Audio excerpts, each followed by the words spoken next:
Good day, grade 12s. Welcome to our technical mathematics.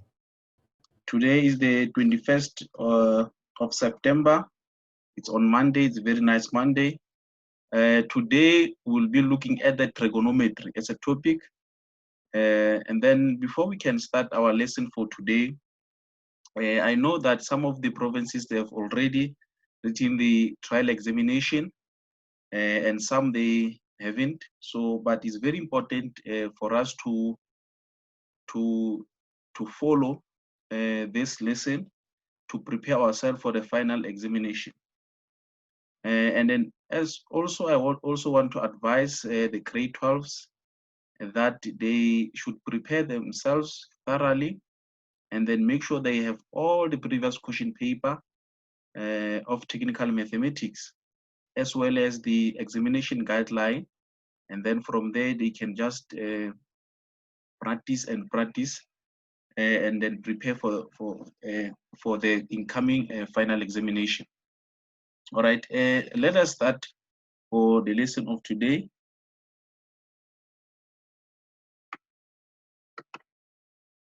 Let's see what we are going to be looking at under trigonometry. All right, under content, we have tried to break down the trigonometry as a topic. You can see this topic is 50 plus or minus 3, the marks for paper 2. And then under trigonometry, you'll find trig ratios, identities, and equations. You'll also have trig functions, which is graphs. And then the last topic, which is 2 and 3D problems. Those are three concepts that you need to revise under trigonometry. Make sure that you touch every concept under trigonometry to prepare yourself for the incoming final exam. It's very, very important. All right. And then, but today's lesson is going to be mainly on trig ratios, identities, and equation. That is the lesson for today. Today, we're going to be focusing on those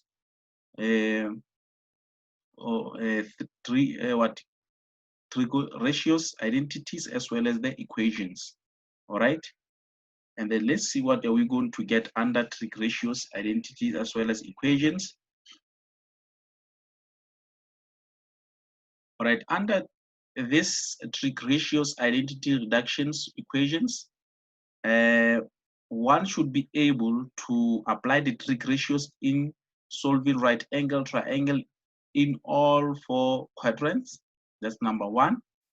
And then you must be able to apply the reductions formula to simplify and then solve trig equations.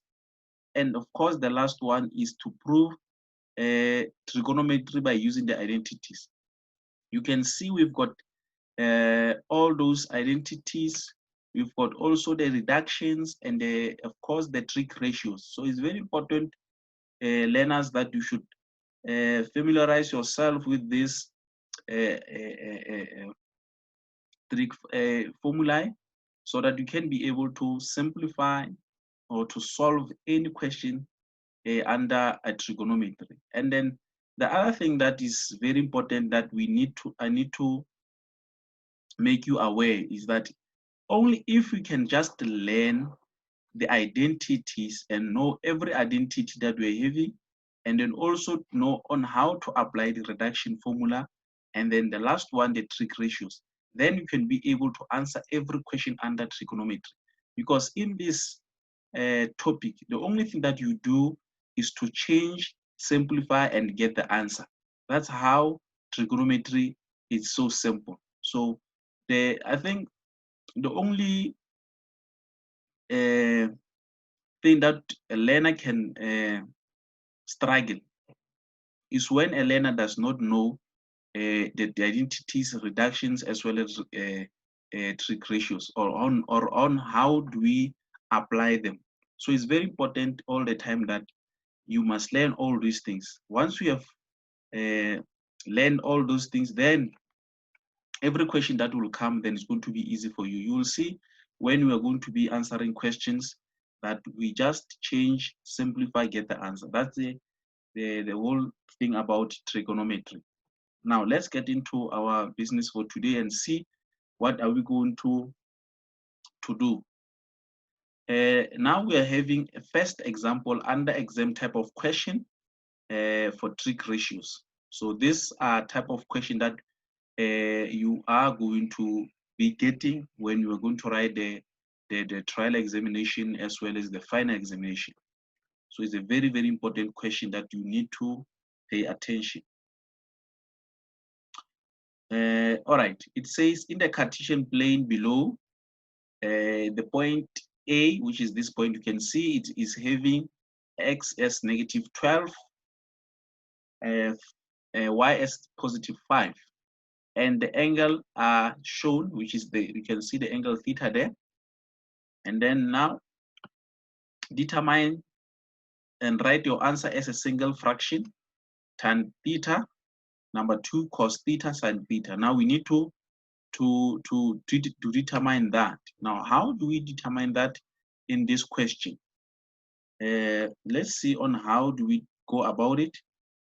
Now you can see that from this structure here, if we just plot a line, draw a line perpendicular to the x-axis there,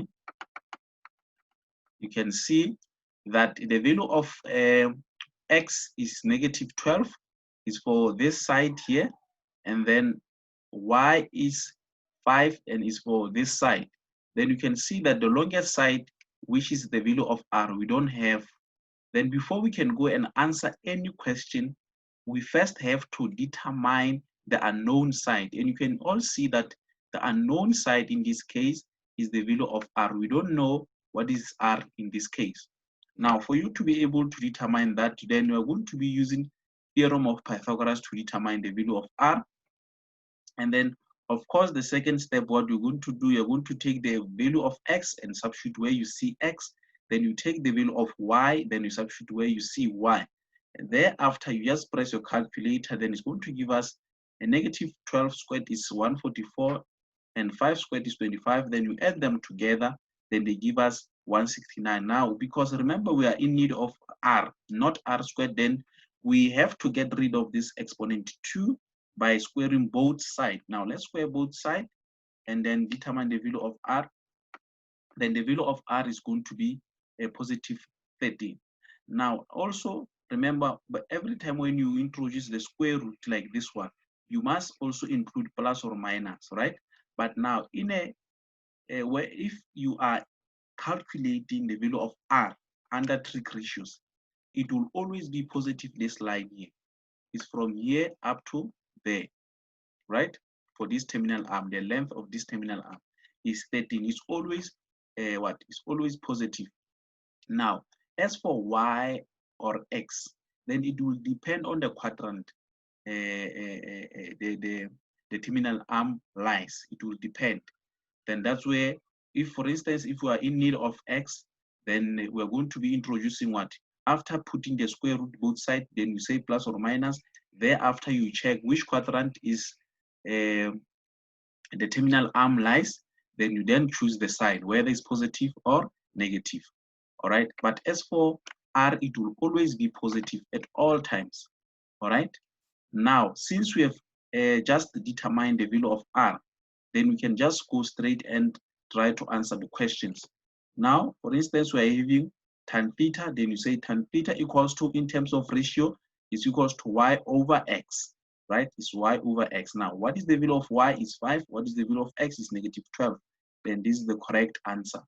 Then we have answered that question of tan theta. We are now having cos theta sin theta. Then we can see that cos theta is, in terms of ratio, is x over r. Sin theta is equals to y over r. Then you can see that we just wrote this cos theta and sin theta in terms of ratios, and then you just substitute the values, then you press your calculator, then the answer that you are giving is now 60 over 169. That is the correct answer for that. All right. So that's how you should answer this question. Now, every time this question, when it comes, it will come with one side which is going to be unknown, and all the time we must first determine that side by using the theorem of Pythagoras all the time. You will never have a situation whereby you are given a terminal arm and then it's having all the three sides. It will always having one side which is unknown, and you have to get that side before you can answer any question. All right, now let's proceed. We are still having example 2 under type of question for trig ratios.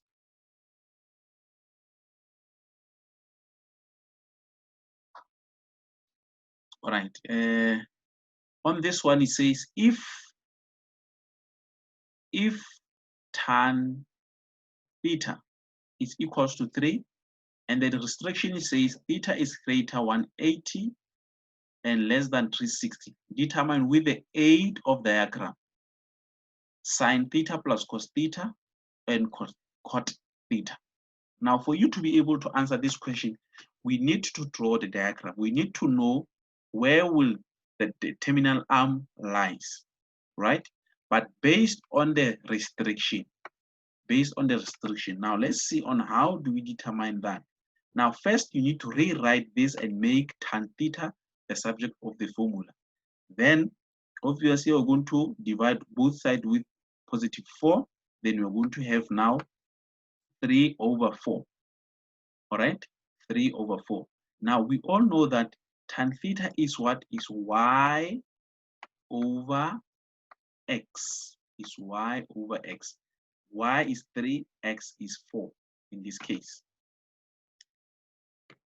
We have to draw the diagram now. Since we've just made tan theta the subject of the formula, we just have to draw the diagram in this case. Now, for us to be able to draw a diagram, we need also to check the restriction. It says from 182 to 360. Now, remember when we have a Cartesian plane like this one, for instance, we know that 180 is there, 360 is there. Meaning from 180 to 360, then we are talking about the third quadrant as well as the fourth quadrant. So those are the two quadrants that we will be focusing. And then that's where the terminal arm should be, right? But only one quadrant is correct. So we need to choose very wisely when we have to draw that. Now let's see. All right, now when we draw the terminal arm, it is now in a third quadrant. Why in the third quadrant? Why not in the fourth quadrant? Because remember the restriction says from 180 to 360, meaning it's either the terminal arm, it is in the third quadrant or it is in the fourth quadrant. But in this case, we can see we have drawn our terminal arm in the third quadrant. The question is why in the third quadrant? Now, when you look into this one, when you look into tan theta equals to 3 over 4, you can see in this case, y is positive, and then x is also positive. Now, what if the terminal, it was on the fourth quadrant? What is going to be the problem? Now, look at this one. If the terminal arm supposed to be in fourth quadrant, then y should be negative in this case, and then x should be positive. But you can see from here, they are both positive, meaning the fourth quadrant is out. Then we go to the third quadrant and see. Now, when we enter to third quadrant, you'll find or you'll realize that y is negative and then x is negative. Therefore, if that is the case, meaning this it was negative before and this it was negative before, and then negative divided by negative is positive. Hence, we are now having 3 over 4 as positive value, right? That's why now we have drawn our terminal arm in the third quadrant.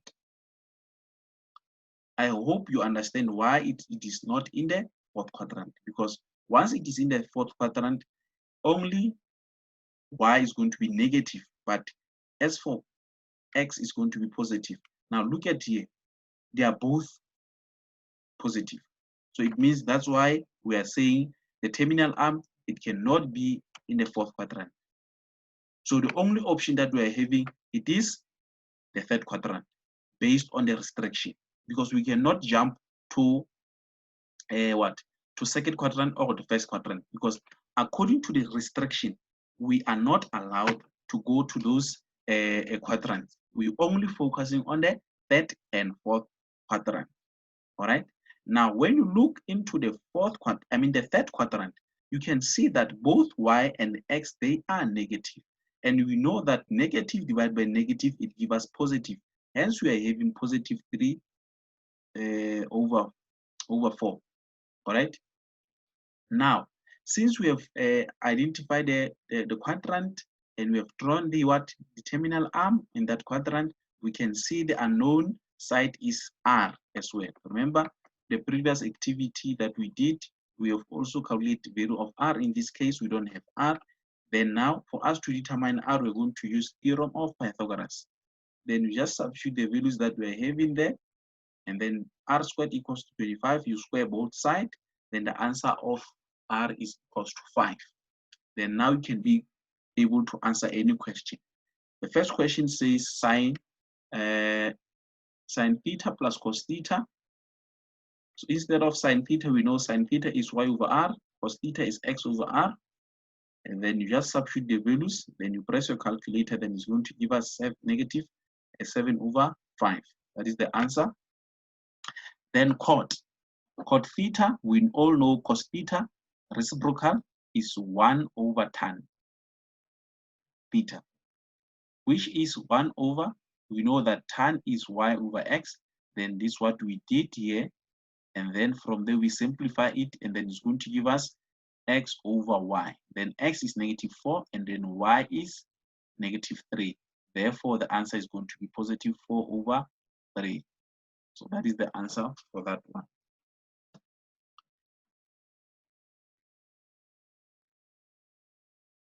And let's proceed. We're still having another example. Let's see.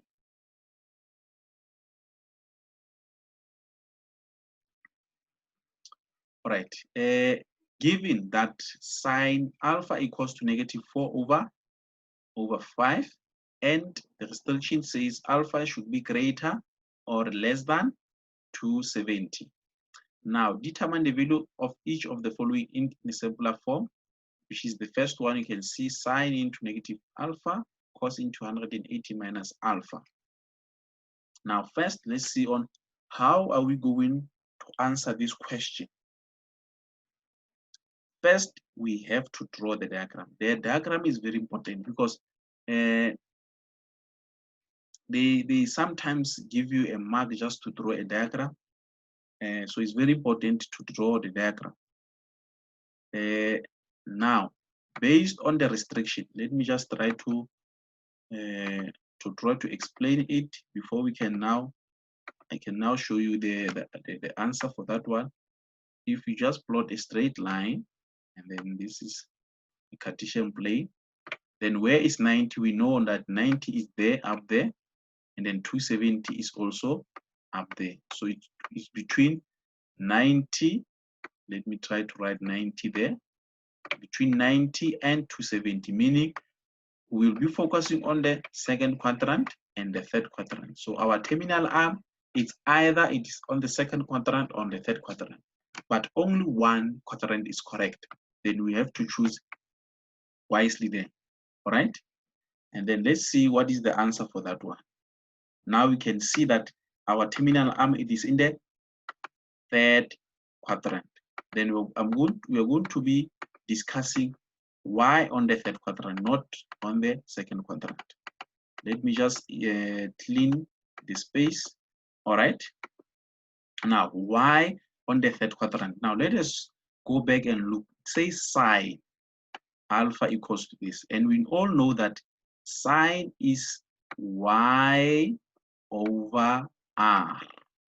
Is y over r, right? And I did remember earlier on, I did explain that the value of r, it will always be positive. The value of r, it will always be positive.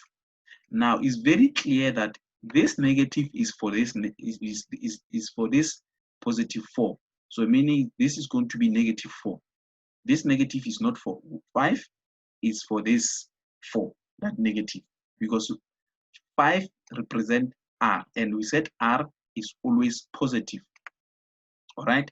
Now, if that is the case, that y is negative, we agreed that sine is y over r, and we said this negative is for y, right? Meaning y is negative in this case. Then we'll have to look between second quadrant and third quadrant. Where is y negative? Then it's very clear that y is negative on the third quadrant. That's where y is negative. Hence, our terminal arm is on this quadrant. I hope I do make sense. Then from there, you just draw your line, and then the value of r is 5 in this case, and then the value of y is negative what? Negative 4. Then we don't have what? We don't have the value of x. Then we'll have to go and calculate the value of x first before we can go and answer any question. Now first, let's determine the value of x by using the theorem of Pythagoras.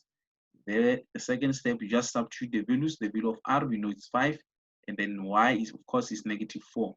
Then you just press your calculator, then you transpose. You're going to transpose this negative 4 squared. It's going to give us 16. Hence, you can see it's negative 16 there. And then from there, you minus, and then after minusing, then you are going to get 9. Then because we want to calculate the value of y, then we need to get rid of this exponent 2 by squaring both sides.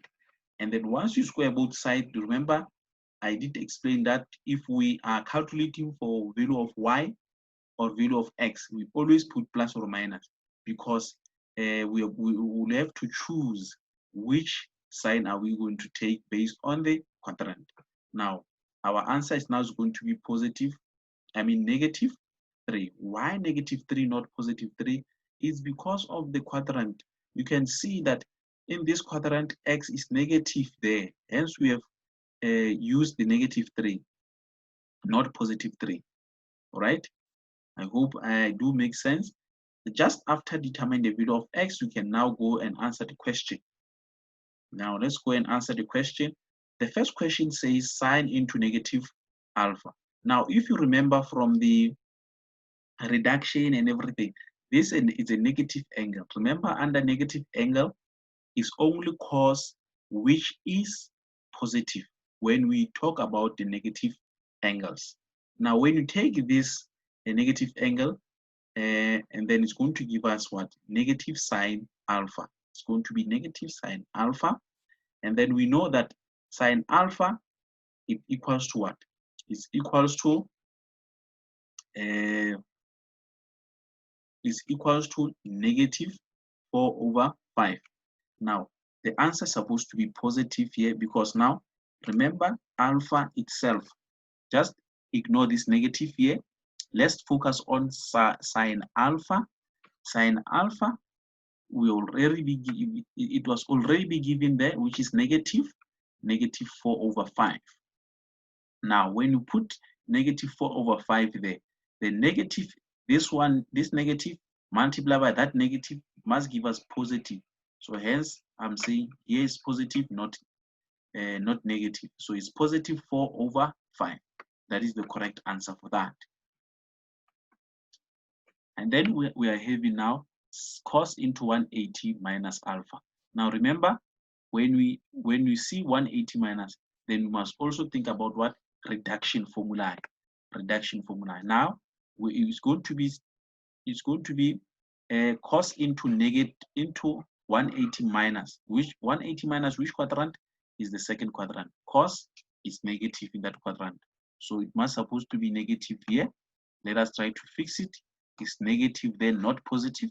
Remember, when we say cos into 180 minus alpha, 180 minus, it is in the second quadrant. only sign in that quadrant is positive, but both cos and tan is negative. Then here is going to be negative. Then also here is going to be negative. Now cos alpha, we know that in terms of ratio it's x over r. Then you just substitute. Hence the answer is negative what? Negative. Let's see. The answer is supposed to be positive. Why? Because already we had this negative there, we had this negative there, and then negative, and then x is -3. Now this negative multiplied by negative of this 3, then it's going to give us positive. So the answer, the correct answer there is positive 3 over 5. Is 3 over 5. Let me repeat myself so that we understand this. It says cos into 180 minus, and the 180 minus, it is in the second quadrant. Cos is negative in that quadrant. Therefore, then it's going to be negative cos alpha, right? Now, cos alpha in terms of ratio is x over r. So it's going to be negative x over r, right? And therefore, when we substitute the value of x, the value of x is negative. Now, that negative of 3 multiplied by this negative is going to give us positive. Hence, I'm saying our answer is going to be positive 3 over 5. I hope I did explain everything. Now, let's proceed. Now we are exam type of question for reduction formula and identities. We are now going to be dealing with reduction formula. Let's see the question. Simplify without the use of calculator as a single trigonometrical ratio. Now we are giving sine into 180 minus x, cos into 360 minus x, tan x, plus, 1 plus cos x multiplied by cos into 180 minus x. That is the question that we are going to be answering. Now let's see on how are we going to apply the reduction formula on this one. This question, and then the answer, the first one is this. Now it says sine into 180 minus x. Then we know that 180 minus, it is in the second quadrant.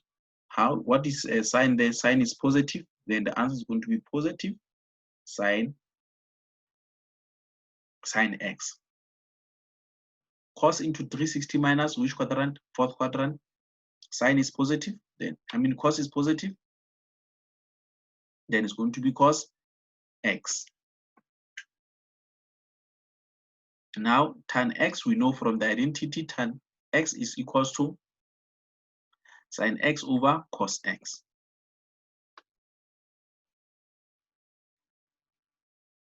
And then denominator we have 1 plus cos x. Now cos into 180 minus.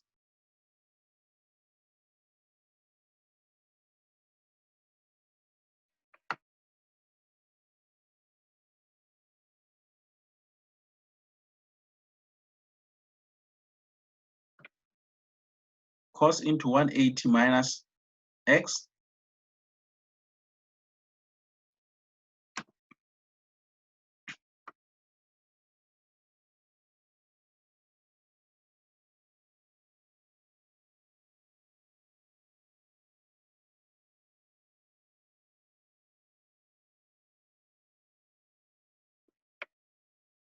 Cos into 180 minus which quadrant? Second quadrant.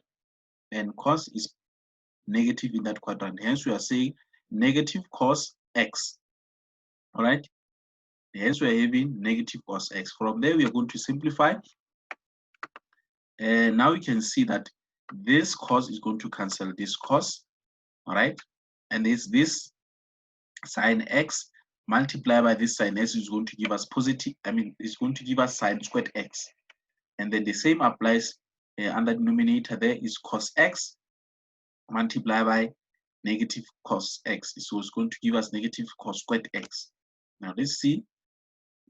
This is what we obtain. Sine squared x is because we have multiplied sine x multiplied by sine x. It gives us sine squared x. And then, of course, these two, when you multiply together, they're going to give us negative cos squared x, right? Now, from the identity, we can change 1 minus cos squared x is equals to sine squared x. And therefore, sine squared x over sine squared x is going to give us 1. Or what you can do, you can change sine squared x. And then when you change sine squared x is going to be equals to 1 minus cos squared x. Then we'll be having 1 minus cos squared x over 1 minus cos squared x. Then it's also going to give us positive 1. So that's how we should apply fractions. So it's only the quadrant which are very important. So if you don't know which reduction belongs to which quadrant, then it's going to give you a challenge. So it's very, very important, boys and girls, that you must be able to know in which quadrant is going to be positive or negative. And then we all know that in the first quadrant, all of them, they are positive in that quadrant, all right? And then let's go and see and having another question. Let's see if we can have another question there.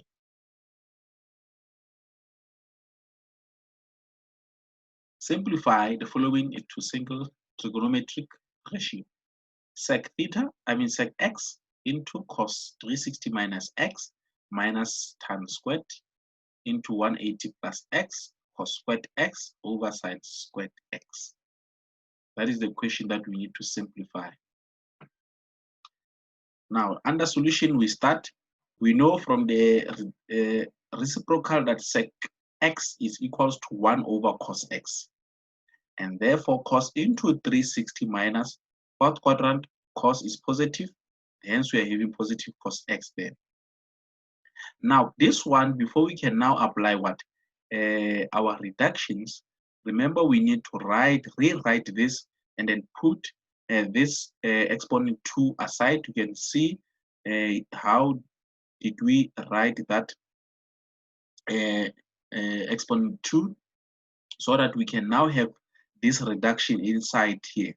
And then we're going to be saying tan into 180 minus, because we don't know reduction that is saying tan squared into 180. That one, we don't know that. We only know this one where it says tan into 180 plus x. Hence, we have put this exponent aside. And therefore, we still have cos squared x there. And then, of course, denominator, we have sine squared x. Now, let's simplify this one. So what we did here, we can see this cos x and then this cos x, they can cancel each other, then we're left with 1. Hence, we're having 1 here. And then tan into 180 plus is the third quadrant, and tan is positive, and then it's going to be this positive tan squared x. And then this one is still the same with sine squared x. Therefore, we are going to be changing tan squared x into sine sine squared x over cos squared x. And therefore, you can see this cos squared x is going to be cancel this one of cos squared x. All right, you can see from here. And then, therefore, then we are having 1 minus sine squared x. And then 1 minus sine squared x is equals to cos squared x over sine squared x. And we know that this is equals to cot squared x. Or if you don't want to write cot squared x, you can now write 1 over tan squared x, because reciprocal of cot squared x equals to 1 over tan squared x.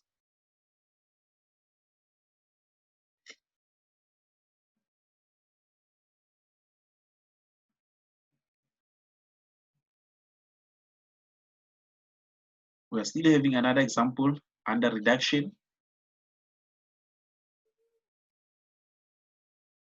Given cos into pi plus theta tan into 360 minus theta, sine into 180 minus theta.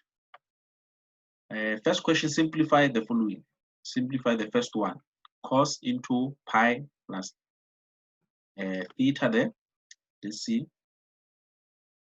Now, remember, under trigonometry, remember pi, because remember pi in terms of radians. So this one is in terms of radians. So when we have to convert this into degrees, then we have to multiply by 180 over pi. Then the answer is going to give us 180. Or to simplify it, now we must always remember that under trigonometry, under circles, angular movement, that pi is equals to 180.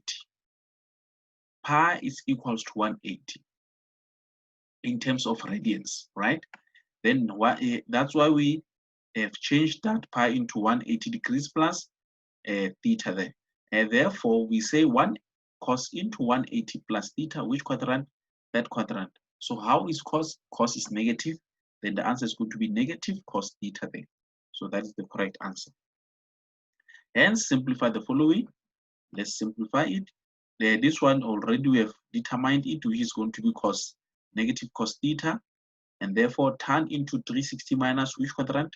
The fourth quadrant. So how is tan? Tan is negative, then it's going to be negative tan theta. And then 180 minus which quadrant? Second quadrant. How is sine? Is positive, then it's going to be positive sine theta then.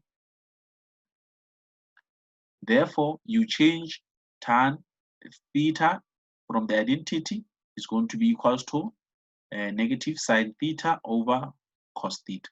Of course, you can see this cos, and then this cos is going to cancel each other, and then this negative multiplied by this negative is going to give us positive, and then on the numerator we will be left with sine theta. Denominator we are having sine theta, then they are going to cancel each other as well. Then the answer is going to be equals to 1. Remember, earlier on I said you just change, you just simplify, change, simplify, get the answer. Change, simplify, get the answer. You can see that we have changed reductions to this. Thereafter, we have simplified it, and then now we have the answer. That's how easy trigonometry is.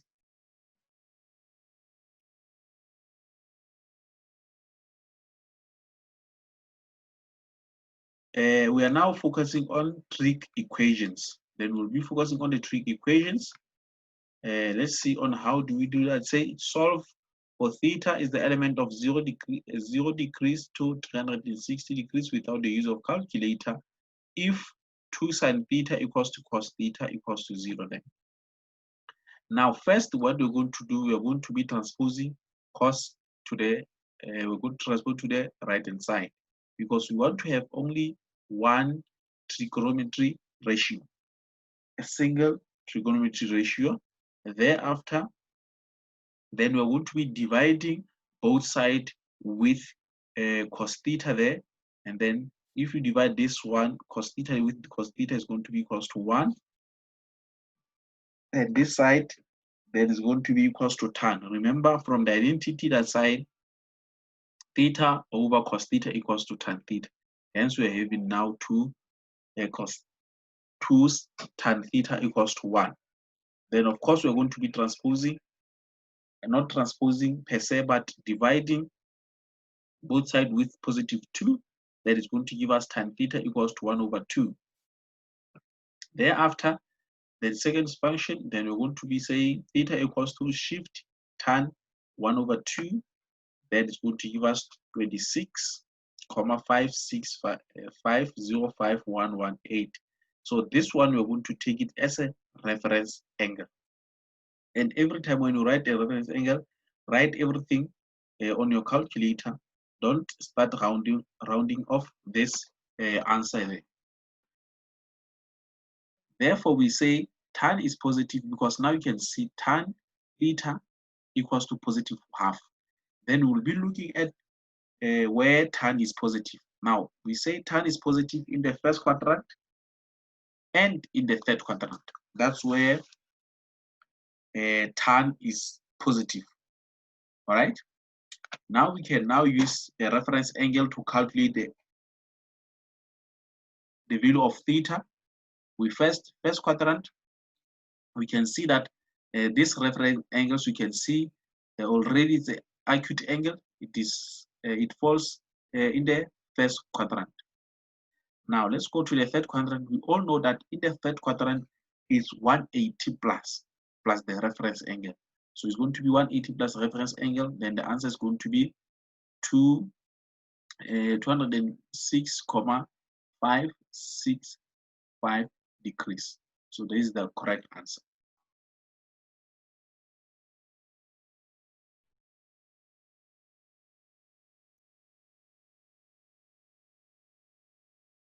We're having another question. Solve for x. We are having 5 to the power x tan x equals to 125 if x is the element of 0 degrees to 260 degrees. Let's see on how do we solve this question. Now you can see that what we are solving, it is the exponent. Every time what we are solving and that thing is part of the exponent, then we'll have to make the base to be the same so that we can now equate the exponent and then be able to solve that variable. Now, because we're having 5 as a base, then this 125 is going to be 5 to the power 3. Now, since the base are the same, now we can now equate the exponent, and then it's going to be tan x equals to 3. Therefore, x equals to tan second function, which is a 3 there, and then it's going to give us x is 71,5650.051170.8 degrees. So this is going to be our reference angle. Thereafter, then we will be looking where tan is positive, because it say tan x equals to positive 3. Then we'll be looking where tan is positive. It is positive in the first quadrant as well as the third quadrant. Now let's solve for the value of x in the first quadrant. We write 71,57 because already you can see it's an acute angle, and an acute angle falls in the first quadrant. And then third quadrant, 180 plus the reference angle, then it's going to give us 251,57 degrees. So that is the answer. So this question are very interesting. You must be able to get the reference angle and also to check whether is it positive or negative, and you'll take it from there.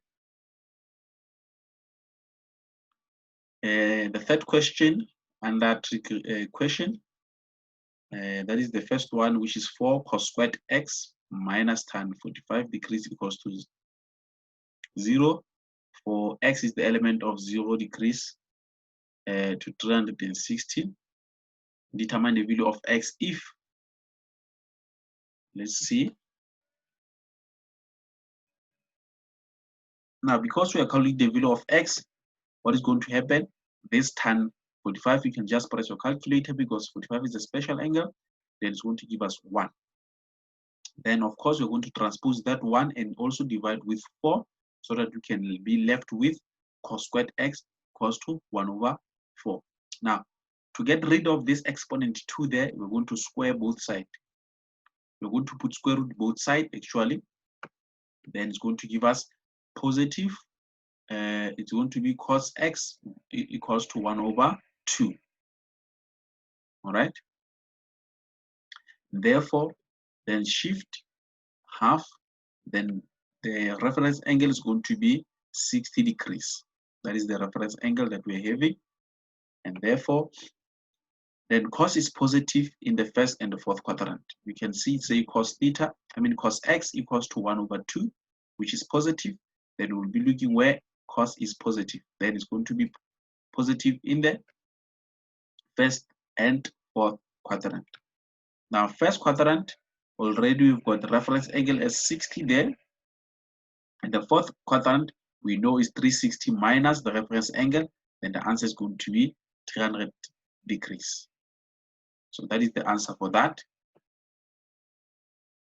Prove the identity. prove the identity. We are done with trig ratios. We also did simplify using the reduction formula and the equations. We are now into prove identity. Let's see what question we might get. Given the identity,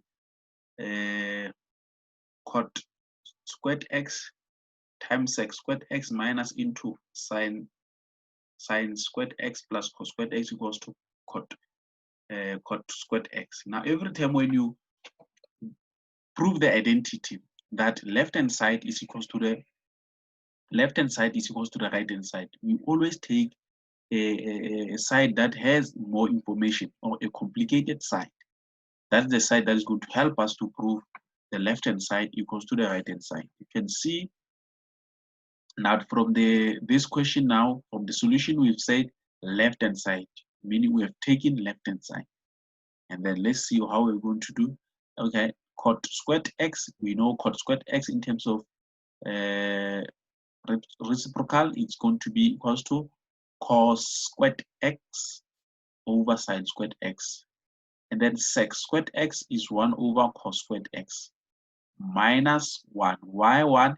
From the identity, we know that sine squared x plus cos squared x equals to 1. So we've just changed everything. Thereafter, it's very clear from this cos is going to cancel this cos there. Let's see. Yes, we are now left with 1 over sine squared x minus 1. And then LCD is going to be sine squared x. And then if that is the case, we're going to say sine squared x into sine squared x is 1. 1 times 1 is 1. Hence, we're having 1 there. And then we also have to make this one a fraction.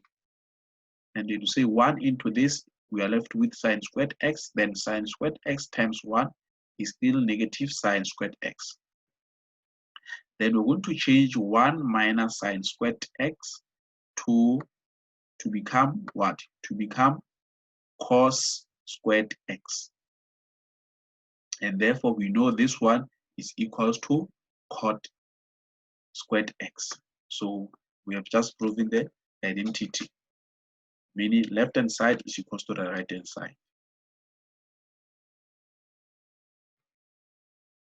Another proof, prove the following. Tan x multiplied by sine x equals to sec x minus cos x. Now we have to choose a side. We have to choose a side. Then in this case, we have taken left hand side. We have taken left hand side. Then what is going to happen? You change tan x into sine x over cos x. That's number 1. And then because this one is a fraction, you also make this sine x a fraction by dividing with 1. And therefore, if you multiply sine x, multiply by sine x is going to give us sine squared x. And then cos x multiplied by 1 is going to give us cos x. Right? Now we have changed this sine squared x into 1 minus cos squared x. Therefore, we are now going to say 1 over cos x minus cos squared x over cos x.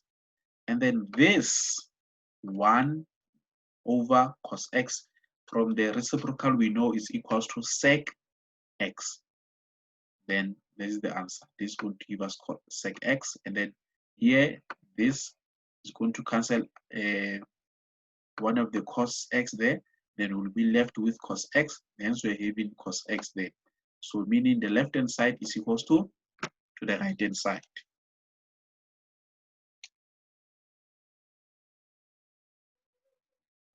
So that's how you should now prove the identity. So we can see that what we only did in this one, we just change, we simplify, then we get the correct answer there. Hence, earlier on I emphasized that it's very, very important, learners, that we know all these identities, we all know these reductions, and the trig ratios, and even on how to apply them, right? You must be able to know that. All right. All right. Thank you very much for being with me in this very interesting lesson. Uh, this is the message for today's lesson, my dear learners, that says, believe in yourself and all that you are. Know that there is something inside you that is greater than any obstacles. All right. Thank you very much. Have a nice evening. Bye.